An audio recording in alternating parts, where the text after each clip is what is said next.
En este vídeo vamos a conocer un poco mejor quién era el faraón.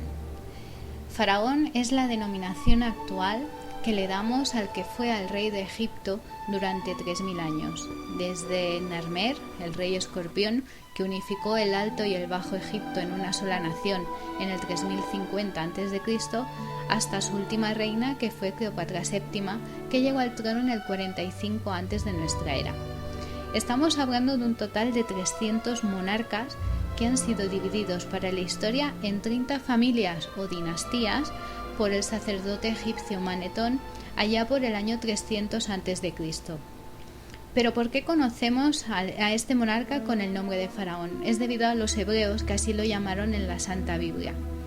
Cogieron esta palabra de un vocablo egipcio, pirá, que significa casa grande.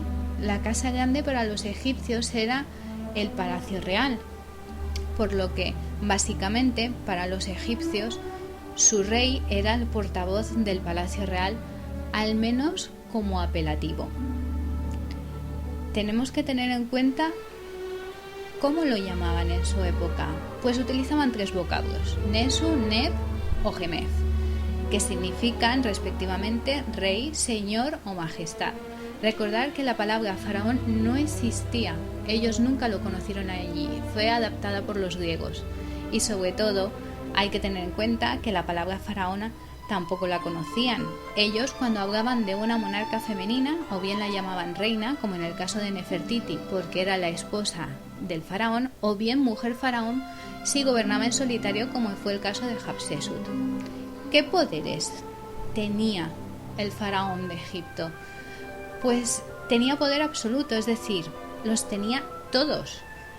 Era aquel que gobernaba de facto, tenía el poder ejecutivo, era quien dirigía el ejército, ya que era el comandante supremo de la milicia de su reino. Era el sumo sacerdote de la religión egipcia, así que era el protagonista de las festividades principales e impartía justicia si era necesario. ¿Qué requisito tenía que tener para poder acceder al trono un faraón? Sencillamente uno: debía desposar antes de llegar al trono a una mujer de familia real. ¿Por qué era esto? ¿Por qué se daba esta condición? Era así porque era la mujer en el antiguo Egipto quien transmitía el linaje a sus hijos, era quien tenía los documentos oficiales de la familia y era la que daba nombre a toda su progenie.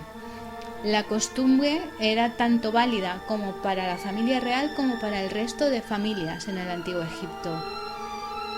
El nombre lo daban ellas, no el padre, como nos pasa a nosotros en la actualidad. Eso es todo, amigos.